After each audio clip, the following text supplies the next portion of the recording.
Quem é o Papa? Eu não digo a pessoa, mas a personalidade dele. Quais os poderes que lhe são concedidos pela Igreja? Há limites em sua autoridade? Pode ser que algumas pessoas surpreendam você, enquanto outras, nada mais do que o convencional e o suficiente para que o leigo fiel seja informado. Normalmente, para o fiel tradicional, o Papa utiliza seu conhecimento das Escrituras, sua experiência no clero, a influência de sua posição como chefe da Igreja Católica e as habilidades naturais da pessoa que ocupa esse cargo, como a inteligência, a compaixão, o carisma, para desempenhar as funções de seu ofício. Papas não possuem habilidades mágicas ou sobrenaturais inerentes, embora muitos de seus seguidores acreditem que Deus opera por meio dele, quando, na verdade, Deus supostamente opera por meio de todas as pessoas que obedecem à sua vontade. No entanto, como qualquer outro ser humano, ele não pode atravessar paredes, voar ou lançar raios gama pelos olhos. Quando se diz que ele é infalível, significa simplesmente que ele define uma doutrina relativa à fé ou à moral a ser defendida pela Igreja Católica.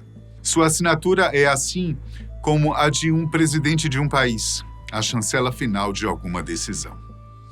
Vamos começar por um ponto crucial. Quais são os direitos daquele que é eleito o Papa? Para explicar isso, eu preciso falar a respeito da supremacia papal. Vamos lá? A supremacia papal é o princípio central da Igreja Católica, que afirma que o Papa, em razão de seu ofício como vigário de Cristo, símbolo visível e fundamental da unidade entre os bispos e os fiéis, detém autoridade plena, suprema e universal sobre toda a Igreja. Esse poder conferido por instituição divina é exercido sem impedimentos ou restrições de maneira direta, abrangendo todos os assuntos espirituais.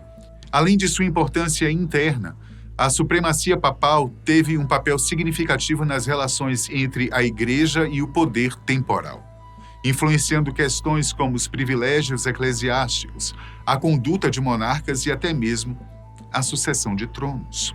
A ideia de supremacia papal não surgiu de uma decisão única e repentina, mas se desenvolveu gradualmente ao longo dos primeiros séculos do cristianismo. A principal razão para sua implantação foi a necessidade de estabelecer uma autoridade central que garantisse a unidade doutrinária e disciplinar da Igreja em meio a crises, heresias e conflitos de poder, tanto internos quanto externos, especialmente frente ao surgimento de monarquias e impérios. Naquele primeiro século, após a crucificação de Cristo, o cristianismo começou a se espalhar vigorosamente, mas, do mesmo modo, foram surgindo interpretações divergentes sobre seus ensinamentos. Para os apoiadores do apóstolo Pedro, considerado o primeiro papa da história, era necessário haver um árbitro final para definir o que era ortodoxia, ou seja, a forma correta, e o que era heresia. Com o crescimento da influência cristã,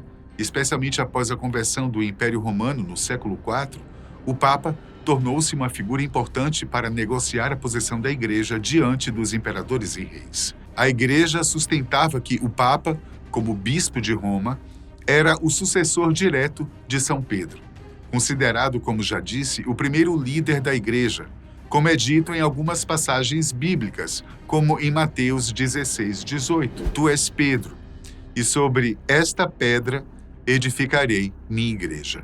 O conceito em torno da supremacia papal começou a ganhar forma já no século III, mas o marco decisivo foi o Concílio de Calcedônia, que ocorreu em 451 d.C., onde o Papa Leão I, também conhecido como Leão Magno, afirmou fortemente a autoridade romana, e seus argumentos foram amplamente aceitos. No entanto, a definição mais explícita da supremacia papal aconteceu no Concílio Vaticano I, entre 1869 e 1870, com a proclamação da infalibilidade papal e a reafirmação de que o Papa possui poder supremo, pleno, imediato e universal sobre toda a Igreja. Explicando melhor a infalibilidade papal, no contexto cristão, significa segurança na fé. E se trata de uma doutrina católica que diz que o Papa não pode errar quando faz um pronunciamento solene sobre fé ou moral, ou seja, quando ele fala oficialmente para toda a Igreja como líder supremo em temas essenciais da religião.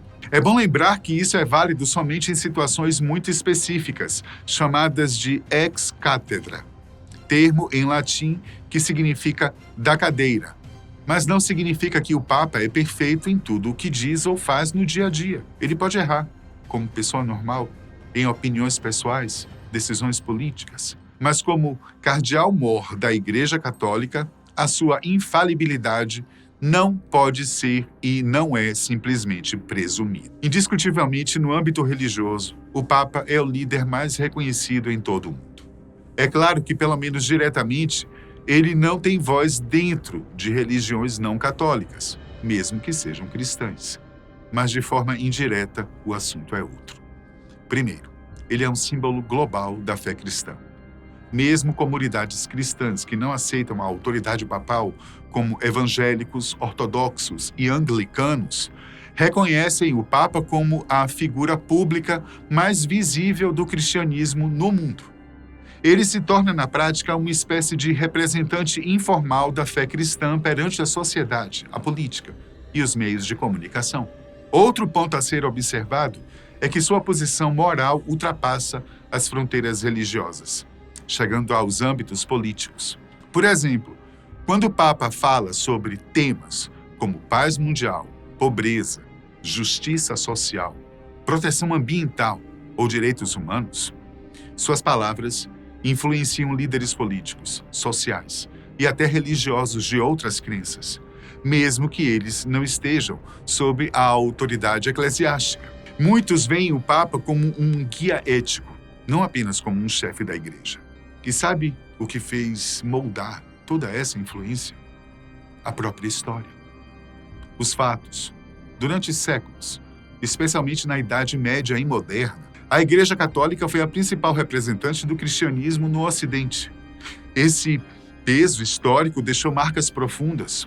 Até hoje, em muitos debates religiosos e culturais, o que o Papa diz repercute, mesmo fora dos muros do Vaticano.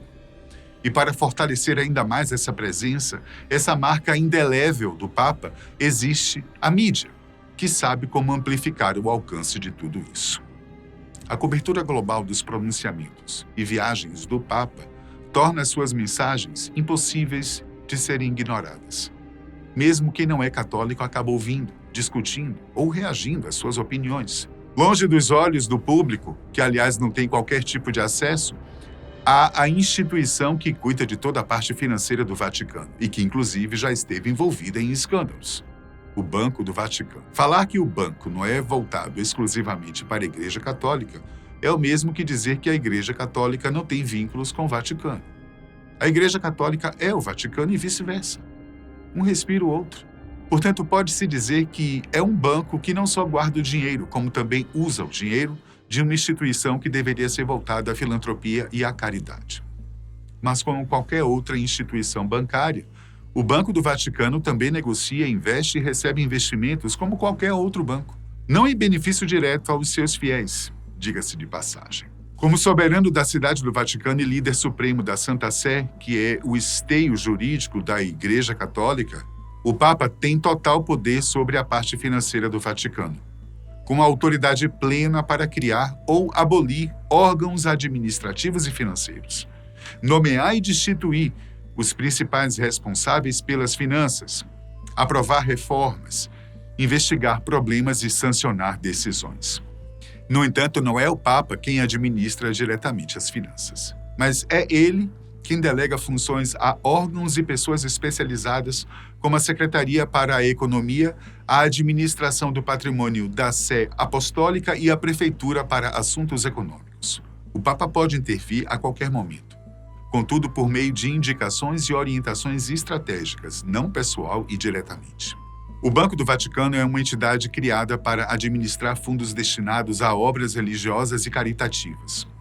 Como eu disse, ele não é um banco para os fiéis da Igreja, mas sim ordens religiosas, dioceses, embaixadas da Santa Sé e funcionários do Vaticano, mesmo assim nem todos.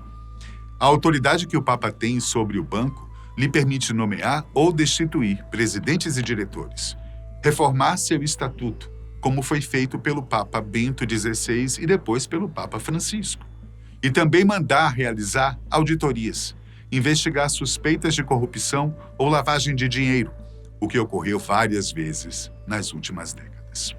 Em relação a isso, o Papa Francisco reformulou fortemente o Banco do Vaticano, para garantir maior transparência e evitar novos escândalos financeiros. Fechou centenas de contas suspeitas ou inativas.